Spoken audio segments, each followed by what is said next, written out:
Está começando mais um Schunk Inovação em Foco. E no episódio de hoje a gente vai falar sobre algo que a gente não falou ainda durante os últimos 18 episódios, que é sobre as novas tendências em processos de rosqueamento. E para isso a gente recebe um convidado ilustre aqui, o Vinícius Stichnik.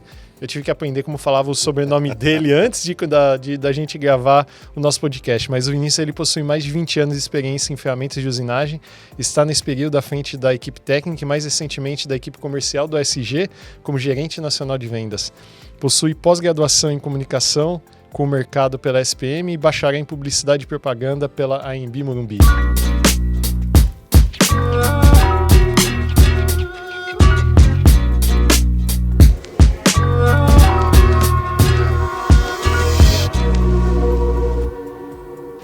Vinícius, antes de mais nada, muito obrigado pela sua presença e vai ser um prazer a gente bater um papo sobre algo que a gente não falou ainda no nosso podcast. Obrigado, Vinícius. Obrigado, Myron.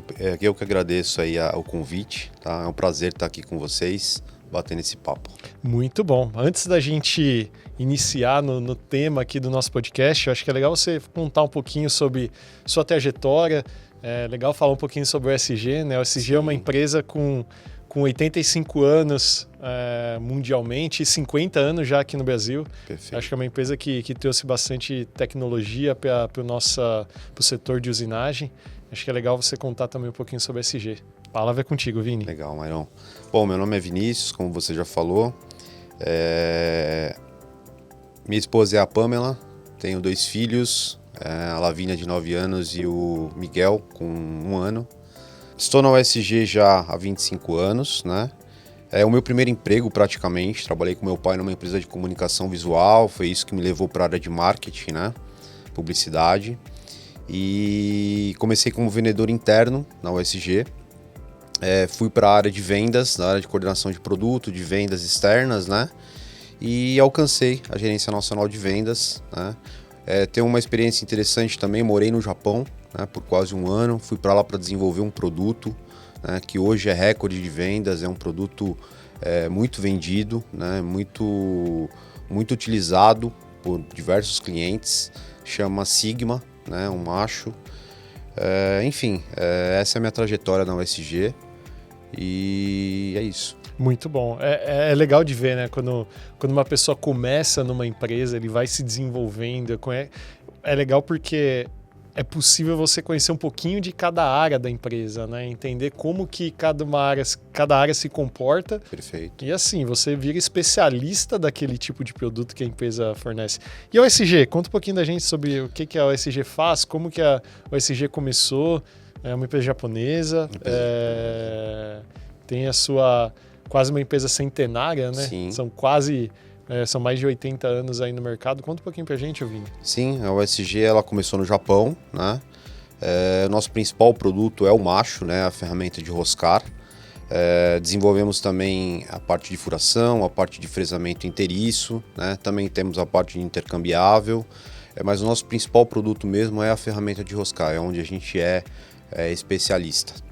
Legal.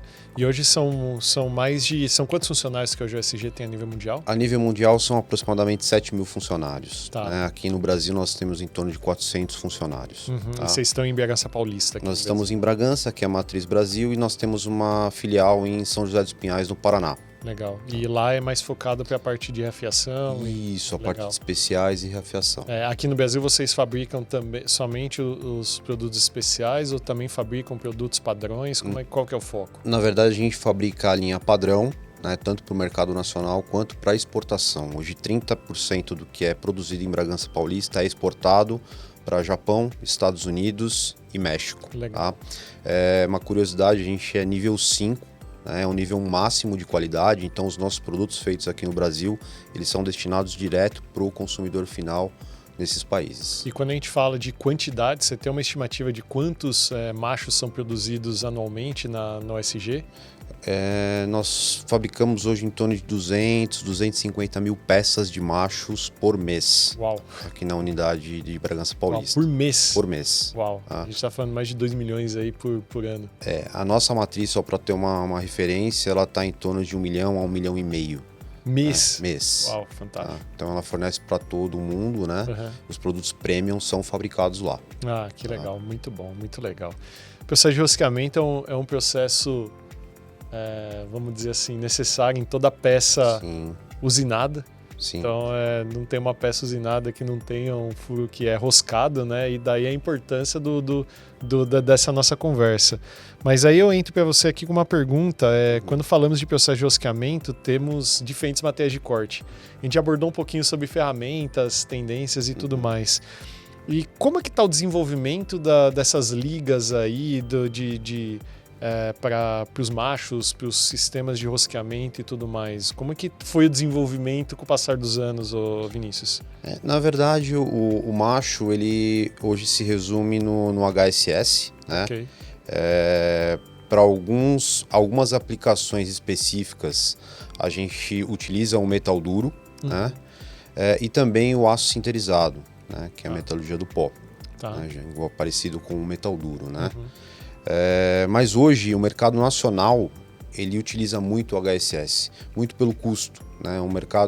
O nosso público ainda, o nosso consumidor, ele ainda vê muito essa questão de preço, né? Muitas vezes o nosso produto ele é barrado na cotação, né? E a gente tem que insistir bastante para conseguir um teste de um produto premium aqui no Brasil. Coisas que a gente vê lá fora, que as nossas parceiras lá na Europa, no Japão, já consegue viabilizar, vender mais esses produtos premium. É mais fácil isso. Tá? Aqui no Brasil eu acho que o pessoal ainda ele tá focado no preço e não no no custo por peça que ele vai gerar. Né? Então às vezes você tem um produto que ele é mais caro, mas ele entrega um custo por peça melhor, né? Perfeito. Você vê isso também, Vini? Com certeza, com certeza. E aí é a questão da venda técnica, né? Que a gente até conversou um pouquinho atrás. O vendedor ele precisa ter esse conhecimento para que ele faça o teste. Primeiro, né, ele tem que seduzir o cliente, ele tem que conseguir fazer esse teste, né, e no relatório mostrar, porque com certeza o cliente vai ter um ganho de custo por peça. Sim, tá? Mas eu tenho um caso bastante interessante da época que eu trabalhava com ferramenta de usinagem. Uma vez a gente fez um projeto para um cliente e apresentamos o valor da oferta junto com um custo por peça. Nossa aquisição era maior em cerca de 15%, mas nosso custo por peça era menor em cerca de 10%. O cliente optou em comprar do concorrente. Poxa. Ou seja, por conta do custo de aquisição. Mas ele não imagina que aquela peça ia rodar na linha dele por 2, 3 anos. No final. E ele ia ter um ganho gigantesco, né? Então, em relação ao processo. Então, eu concordo com você que o mercado brasileiro, ele olha muito preço, né? Somente preço, mas eu tenho percebido que tem mudado um pouco em algumas regiões. Você também tem visto isso? Tenho visto isso sim. Algumas regiões a gente percebe que estão atrás de qualidade, estão atrás de maquinários, de sistema de fixação de qualidade, e ele entende que a ferramenta faz parte disso. Não adianta ter uma baita máquina, uma baita fixação, mas você colocar uma ferramenta lá que não vai dar o que ele espera, né? Então eu estou vendo muito isso para algumas regiões. Região sul, principalmente, eu vejo que tem essa busca por mais qualidade. O interior de São Paulo também é uma região que eu vejo que alguns clientes estão realmente investindo bastante, tanto em máquina quanto em ferramenta. Porque às vezes você olha lá, o cara quer tirar a produtividade, né? E ele não sabe por que ele está perdendo o pedido para o concorrente dele, Sim. que às vezes não é mais o que está no vizinho, lá fora, né? No exterior. E aí você vai ver o processo dele, ele tá lá com a porta aberta o dia inteiro porque fica trocando ferramenta, porque a ferramenta ou quebrou ou não tá dando rendimento e ele não sabe por quê, né? Não sabe por quê, exatamente. E aí tudo isso vai impactar no custo no final do dia, né? Com certeza. Então isso é algo bastante importante. E me diz uma coisa, em relação a... Você falou que o metal duro ele é utilizado em alguns casos, né? Sim. Por que ele não é mais utilizado? É só por conta de custo ou porque realmente os ganhos que o metal duro tem baseado em cima do HSS não são tão grandes que justifiquem a utilização do metal duro? Na verdade, ele dá uma limitada em relação ao material a ser aplicado. Né? Então, por exemplo, como o rosqueamento, principalmente para furos cegos, a gente tem um retorno de cavaco, né? E o cavaco ele não é bom ali para usinagem, né? Para o rosqueamento. O metal duro ele tem uma tendência de lascar mais os filetes. tá? Então, pro aço, a gente não indica o rosqueamento utilizando metal duro, né? Então vai mais para o sinterizado, para o HSS, né? Mas se você pegar um ferro fundido, por exemplo, material quebradiço, material mais mole, né, um alumínio, ele vai muito bem, tá? Então é muito utilizado. E a gente sempre busca, para o cliente ter o ganho, precisa ser aquele cliente com peça seriada, né, com produção extensa, que realmente vai usar todo o potencial do macho de metal duro. Porque você não vai pegar um molde que o cara usina hoje, daqui 2 meses, e você vai colocar um macho metal duro, né? Perfeito. E as velocidades de corte são muito diferentes de trabalho? São bem diferentes, Myron. A gente, hoje, só para você ter ideia, o macho metal duro hoje, ele pode rodar em torno de 80 a 100 metros por minuto, né? Um HSS em torno de 25 a 30 metros. Tá. Né? Então você tem grandes diferenças aí. Mas aí você como um excelente fornecedor de fixação, sabe que a gente precisa, para rodar assim, precisa de uma fixação boa, precisa de uma máquina boa, um óleo refrigerante bom, enfim. Conjunto completo para tirar a eficiência. E é aquele negócio, né? Não adianta simplesmente colocar o macho lá e esperar que a máquina faça milagre, né? Não. Você precisa ter todo o conjunto, né? Às vezes a gente vê empresas aí que não se preocupam com o fluido refrigerante, não se preocupam com a fixação, Perfeito. Não se preocupam com o porta-ferramenta e ainda querem tirar a produtividade. Aí é onde a gente entra trabalhando em conjunto com o cliente em trazer tecnologia, né? Perfeito. Muito bom. E me diz uma coisa, continuando falando ainda sobre os processos de rosqueamento, a gente sabe que tem os processos cortados, né? E o processo laminado. Tá. Qual que é a grande diferença de um para o outro, Vinícius, para o nosso público aí que muitas vezes talvez não conheça todo o processo de rosqueamento? Na verdade, a laminação, né, ela vem, se falando de futuro, de desenvolvimento, de tecnologia, os machos de laminar eles vêm evoluindo bastante, né? A USG, por exemplo, ela tinha machos mais para o material, a laminação mais para o material mole, né? Para um alumínio, para um cobre, né? Não tinha machos para laminar materiais duros, né? Porque a laminação é a conformação do material, né? Sim. Você aumenta torque, você aumenta calor, né? E a USG, a matriz, ela desenvolveu machos para rosquear materiais de até 35 HRC hoje. Então hoje a gente consegue laminar materiais mais duros, né? Com eficiência, com produtividade, com vida útil, né?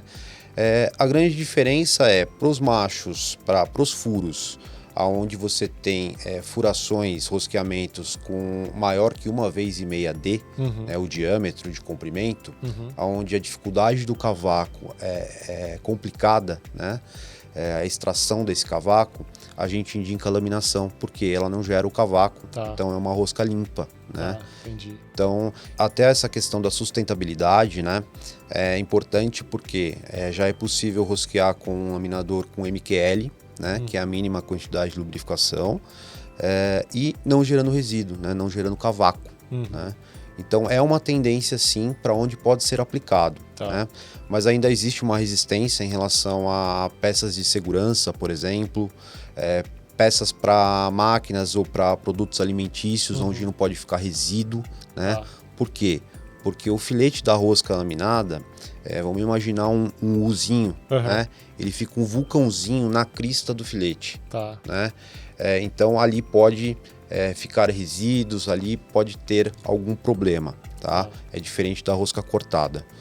Então seria basicamente isso. Entendi. Mas a preparação também o pré-furo para a rosca laminada é diferente da rosca cortada, né? Então com a rosca cortada você deixa mais sobre metal e aí a rosca laminada menos sobre metal. Então você tem que modificar a sua broca que tá sendo realizado esse pré-furo, né? O cálculo, na verdade, a gente faz o diâmetro menos o passo para a rosca cortada, tá?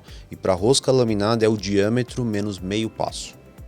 Entendi. Para você deixar o mais sobre metal para ter essa conformação. Entendi. Mas na rosca cortada, o tamanho do dente é exatamente o mesmo para tanto a laminada quanto a cortada. Sim. Porque a cortada ela vai acabar tirando esse material aí que você para ficar com o mesmo tamanho do dente, né? Perfeito. É importante isso, né? Seguir exatamente essa regra. Às vezes o cliente ele usa uma broca, vou usar uma broca maior para agredir menos o macho, né? E aí você tem na conformação um filete menor, tá? E aí num teste de repúdio, de resistência de rosca, ele pode interferir.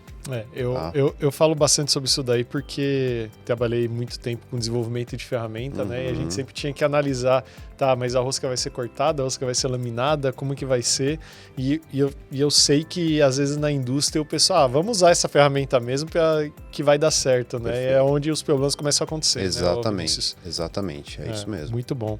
E quando a gente fala de tendência em processo de rosqueamento, a gente vinha falando um pouquinho aí de laminação a frio e tudo mais. Quais são as novas tendências? Há um desenvolvimento do aço rápido, do HSS, uma tendência de desenvolvimento maior das ligas, ou a gente está mais agora focado nas coberturas? Eu sei que a OSG tem a Primus Coating, que também tem, se vocês trabalham fortemente aí com as coberturas, né, para trazer melhor rendimento. Conta um pouquinho para a gente como que você vê essas tendências. Em relação à matéria-prima, Myron, substrato, a gente está um pouco limitado na parte do rosqueamento. Como eu te falei, até o metal duro, acredito que é um teto aí para a operação. Mas hoje é muito trabalhado a questão de geometrias, né? A OSG Global, a OSG Matriz, ela tem uma linha que se chama E-Brand, né? É uma linha de machos, brocas, fresas, aonde o cliente às vezes ele precisava ter um macho para o cobre, um macho para o alumínio, um macho para o ferro fundido, né? E a OSG ela está desenvolvendo linhas, machos, que às vezes atende 1, 2 ou até 3 materiais com eficiência. Tá? Então é uma tendência. Que bom que você citou a parte do revestimento, né? A OSG realmente é um foco de negócio para o futuro, né? Visando a eletrificação. A gente sabe que a tendência é que a parte principalmente de furação e rosqueamento nos carros elétricos venha a diminuir. E a OSG já está olhando para isso, né? Então, o revestimento é um novo business, é um novo negócio da OSG Global. São mais de 100 fornos de revestimento no mundo todo, né? E ele vem sim contribuir para as operações de rosqueamento, né? O OSG tem estudos constantes de coberturas específicas para o rosqueamento, para a furação e para o fresamento. Tá? Então, nossa matriz está trabalhando bastante nisso. Legal. Quando a gente fala de revestimento, né, pela Primus Coat, a gente está focando em ferramentas, ou a Primus Coat ela trabalha com revestimento também para outros tipos de processos? Nós prestamos serviços de revestimento. Então, para a ferramenta é o nosso foco, é o que a gente mais entende, né? Tá. Para a aplicação do revestimento. Mas a gente aplica para moldes também, materiais médicos, cirúrgicos. Né? Então, aonde a gente brinca que o revestimento ele é um oceano. Né? A gente não enxerga o fim. Né? Tudo que a gente... Onde tem desgaste, pode-se aplicar o revestimento. Ah, entendi. Né? Então é bem interessante. Não, muito bom. E quando a gente fala de processos aí de revestimento para ferramentas, né? Então vamos focar na parte de rosqueamento aqui. Quais são os ganhos? Para o nosso público entender um pouquinho. O que o revestimento traz de ganho num processo de rosqueamento, Vinícius? O revestimento ele funciona como uma... Para ficar mais... A gente, como exemplo, utiliza o Donuts, né? A rosquinha. Então, você tem a rosquinha lá sem a cobertura, né? Até num dos nossos treinamentos tem a rosquinha lá sem a cobertura e a rosquinha com cobertura. O revestimento, ele é uma camada aplicada em cima do substrato, né? Onde ele vai preservar a aresta de corte, né? Então, ele vai ajudar a não aquecer a ferramenta, que o aquecimento ele é ruim, né, para a usinagem, ele causa desgaste, né, e vai ajudar no escoamento de cavaco. Então ele vai trazer durabilidade pro macho, para a ferramenta. Tá? Então o revestimento é mais ou menos isso, é uma camada que dá maior durabilidade para a ferramenta. E também isso facilita o escoamento do cavaco também? Facilita o escoamento do cavaco, né? É uma camada bem fina, de 2 a 3 microns, né? Mas que faz toda a diferença ali na hora da usinagem. E é feito o revestimento, ele só é feito na ferramenta nova, ou ele também pode ser feito fazer um novo revestimento sobre o revestimento que já existia? Como que funciona isso? Sim, a ferramenta quando ela vem para... É importante dizer também que nós temos uma central de serviço, né? Que é a reafiação e o retrabalho de ferramentas, né? Então o cliente ele utiliza a ferramenta, envia para nós, a gente reafia e reveste a ferramenta. É possível sim fazer. Tá? E é necessário remover aquela camada de revestimento antes de você fazer uma nova cobertura? Como que é feito geralmente? Pro macho, algumas vezes sim, né? Porque a gente fala de tolerância de rosca, né? Então, camada sobre camada pode interferir na tolerância final da rosca do cliente. Tá? Mas a gente aconselha na reafiação do macho no máximo de 1 a 2 reafiações. Então é aceitável ali aplicar um novo revestimento. Legal.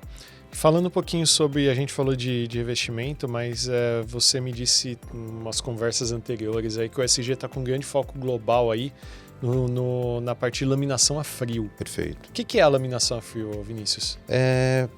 Voltando lá na questão da eletrificação dos veículos, né? A USG focou em 2 business, que é o revestimento, a Primus Coating e a laminação a frio, né? Por quê?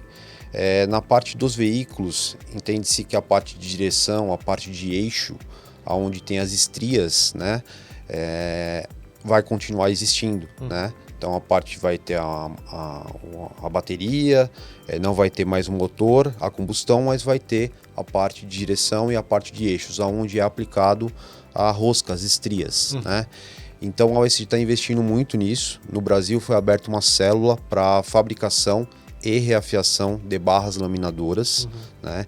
Laminação a frio é o processo de pressão, né, de 2 barras em um cilindro, né, em uma ponta de eixo, por exemplo, onde vai se produzir a rosca ou a estria para a barra de direção ou para os eixos de roda. Legal.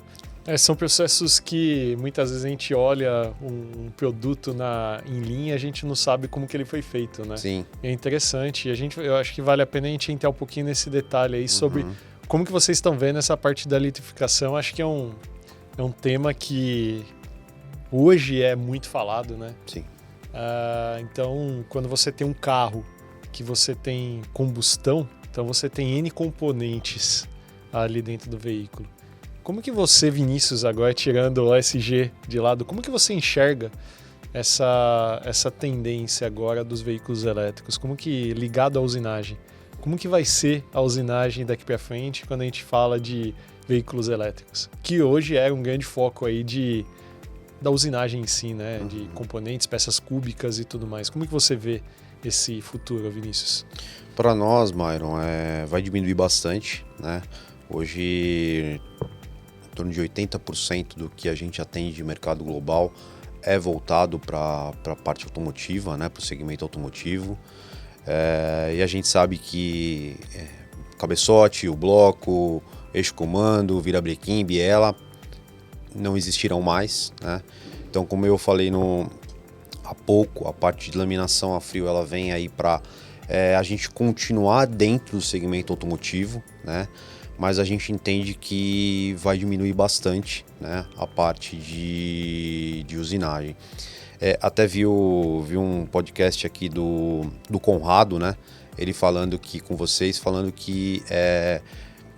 não vai acabar, não vai diminuir, mas vai ter uma mutação, né? Vai migrar para outras formas de usinagem. Eu acredito muito nisso também, que vai acontecer isso aí, né? Que outros segmentos como o aeroespacial, como o eólico também, que vem crescendo, a parte de energia também vem crescendo bastante, né? Virão para sustentar, né? Substituir o que nós vamos perder no automotivo, porque de fato no automotivo vai se perder. Eu acho que assim, agora trazendo uma visão minha, né? Sim. Eu acho que a gente seria muito inocente em falar que a usinagem não vai mudar lá na frente. Ela vai mudar, como tudo na nossa vida já mudou e quem não se adaptou ficou pelo caminho, né? Perfeito. Mas eu acho assim, a tendência é que a gente tenha talvez um crescimento da parte de indústria de moldes e matrizes, porque muitas peças, eu vejo que os veículos elétricos, eles vão entrar numa onda de personalizados, né? Então, o veículo elétrico, eu quero o painel dessa forma, eu quero isso daquela forma. Então, você vai ter o quê? Para você fazer uma injeção plástica, você vai precisar de um molde para fazer essa injeção plástica daquele jeito. Então, eu vejo que vai ter uma migração. Então, sim, talvez saia daquele comum de, eu vou usinar um furo do eixo comando, eu vou usinar um furo do cilindro, eu vou usinar um bloco de motor, um cabeçote. Para esses outros segmentos, né? Então, pelo menos é o que eu vejo. Então, vai ter uma mudança. Quanto tempo vai demorar para chegar no Brasil, chegar em países, vamos dizer, parecidos com o Brasil, é difícil a gente colocar, né? Sim. Até porque a gente viu muito durante os últimos anos países lá fora deixando de fazer usinagem de peças cúbicas e enviando linhas completas para o Brasil. Então a gente viu várias montadoras anunciando planos de investimento no Brasil para a produção de veículos, continuar produzindo veículos a combustão ou híbridos. Perfeito. Então, assim, o motor, a combustão vai continuar lá. Então, vamos ver como é que vão ser as novas tendências aí, sim, né, Vinícius? Sim. Falando ainda um pouquinho sobre veículos elétricos, a OSG, ela, de novo, com certeza vem enxergando isso lá fora e já teve algum impacto no Japão sobre essa questão da eletrificação também, ou o Japão ainda está muito focado para a parte de veículos a combustão? Porque a gente não vê muito as empresas japonesas investindo em veículos elétricos, a gente vê muito se falar Toyota, Honda, veículos híbridos, mas não veículos elétricos. Você tem visto algo diferente? Não, ainda continua muito forte a questão do híbrido. Né?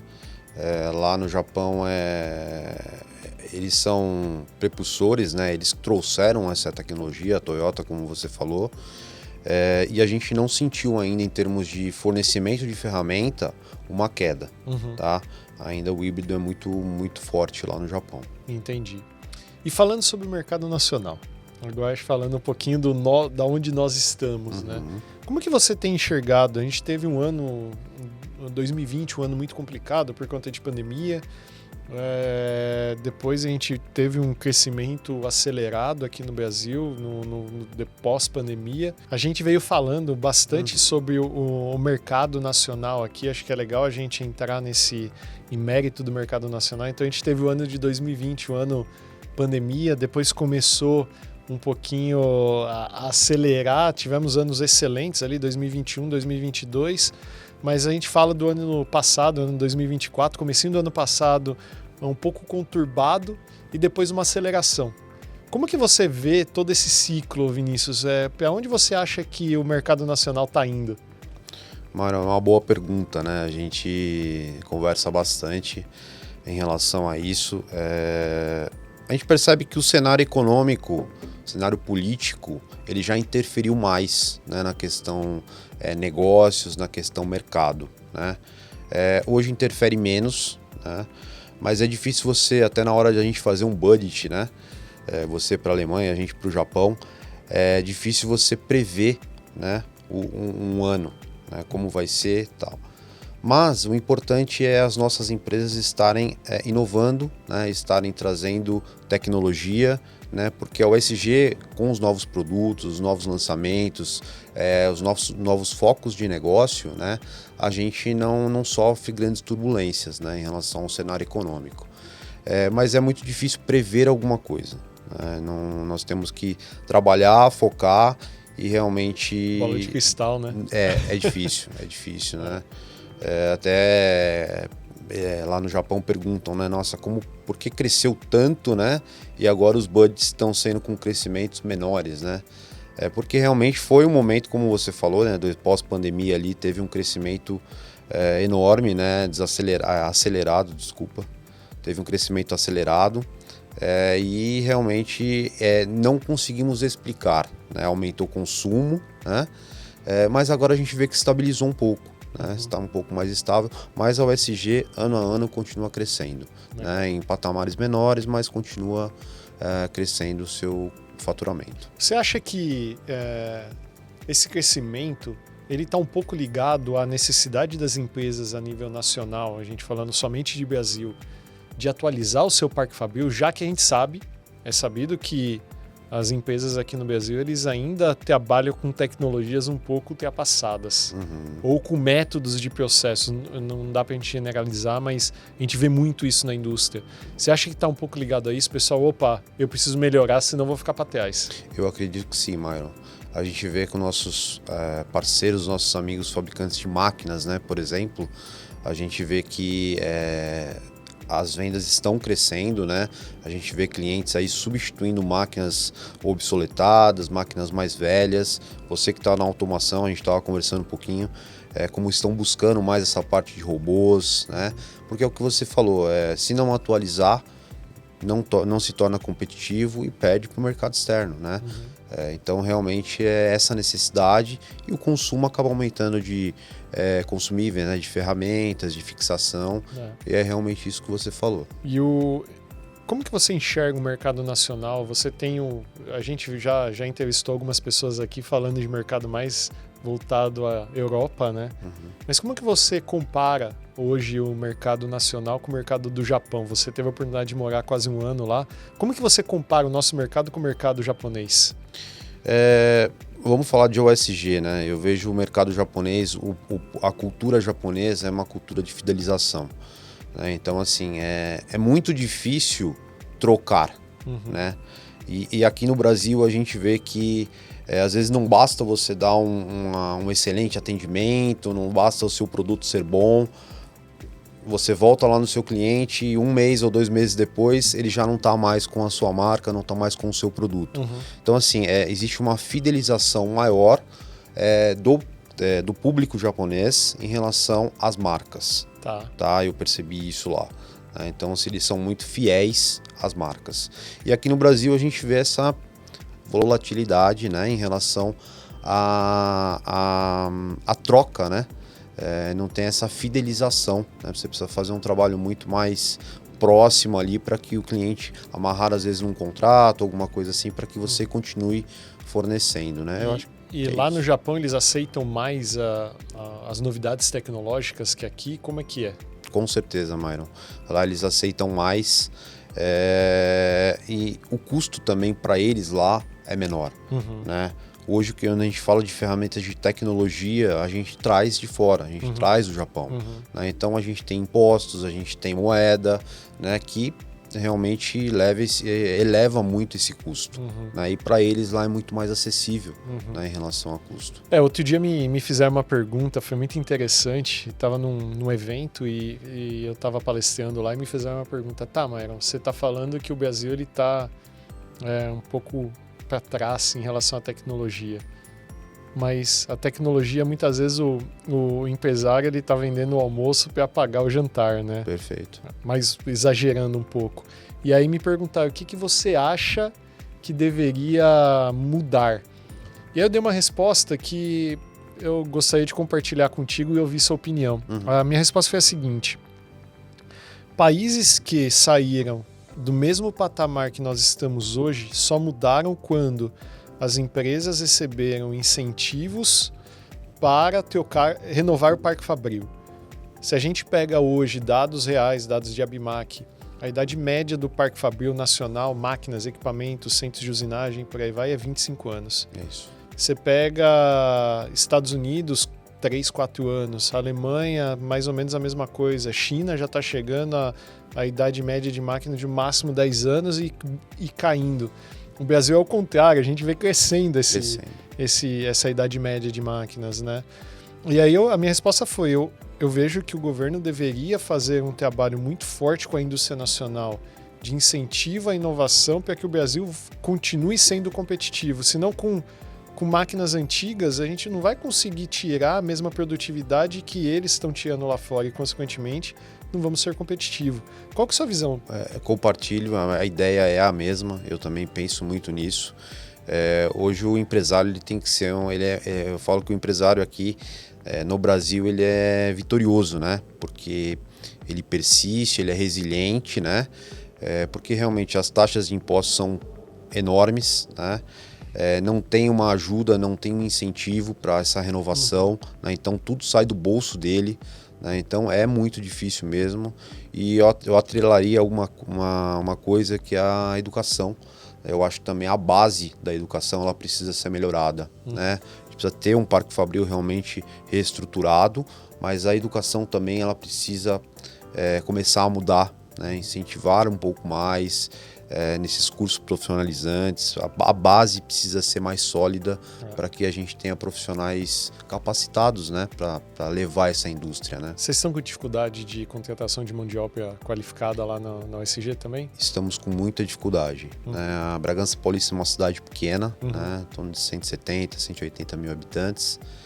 E lá não é uma cidade industrializada, né? Então a gente perde, porque Extrema ali, que é um polo de CDs, né, de centro de distribuição, ele retira funcionários ali de Bragança. Atibaia também vem crescendo, enfim, é muito difícil e não se quer. Hoje o jovem, né, ele já não se encaixa mais naquele padrão, né, de trabalhar ali na máquina, indústria, né? Colocar uma peça, tirar. Então, assim, ele não se vê mais nisso, né?